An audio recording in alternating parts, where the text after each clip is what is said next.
আমরা সবাই একদিন না একদিন স্বপ্ন দেখেছি। কেউ বড় হতে চেয়েছে, কেউ ভালো মানুষ হতে চেয়েছে, কেউ বাবা মায়ের মুখে হাসি দেখতে চেয়েছে।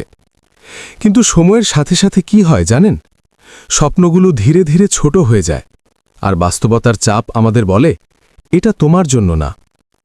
কিন্তু প্রশ্ন হল, স্বপ্ন কি মরার জন্য নাকি বাঁচিয়ে রাখার জন্য? স্বপ্ন কেন মারা যায়? স্বপ্ন হঠাৎ করে মরে না। স্বপ্ন মরে বারবার ব্যর্থতায়, মানুষের কথায়, পরিবারের চাপে, অর্থের অভাবে, নিজের ওপর বিশ্বাস হারালে।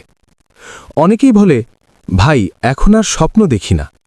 কিন্তু সত্যটা হলো, স্বপ্ন হারায় না, স্বপ্ন চাপা পড়ে যায়।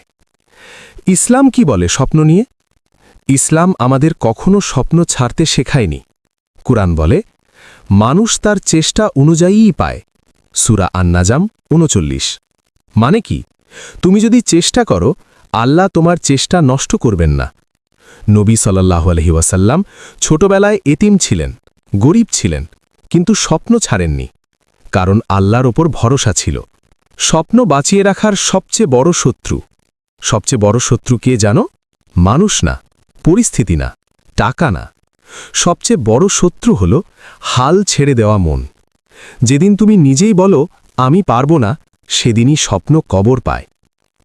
যারা নীরবে স্বপ্ন বাঁচিয়ে রাখে, সবাই সোশ্যাল মিডিয়ায় বলে না যে আমি স্বপ্ন দেখছি। কিছু মানুষ রাতে কাঁদে, দিনে কাজ করে, কাউকে বলে না, তবুও হাল ছাড়ে না। এই মানুষগুলোই একদিন ইতিহাস হয়। আল্লাহ এই নীরব চেষ্টা দেখেন। কোরআন, নিশ্চয়ই আল্লাহ ধৈর্যশীলদের সাথে আছেন। সূরা আল বাকারা ১৫৩। কিভাবে স্বপ্ন বাঁচিয়ে রাখবে? ১. ছোট করে শুরু করো। স্বপ্ন বড় হতে পারে, কিন্তু শুরু হোক ছোট থেকে। ২.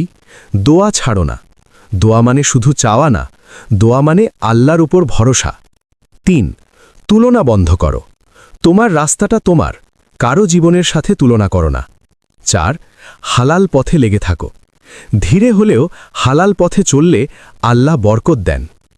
যদি আজ কেউ তোমাকে বলে তোমার দ্বারা কিচ্ছু হবে না, তাহলে মনে রেখো, তোমার রব কিন্তু এখনো বলেননি যে তুমি শেষ। স্বপ্ন বাঁচিয়ে রাখা মানে আল্লাহর উপর বিশ্বাস বাঁচিয়ে রাখা। শেষ কথা, স্বপ্ন দেখো, স্বপ্ন বাঁচিয়ে রাখো। হয়তো আজ না, হয়তো কাল না, কিন্তু একদিন আল্লাহ তোমার কষ্টের হিসেব খুলবেন। হাল ছেড়ো না, কারণ স্বপ্ন নয়, হাল ছেড়ে দেওয়াই আসল হার।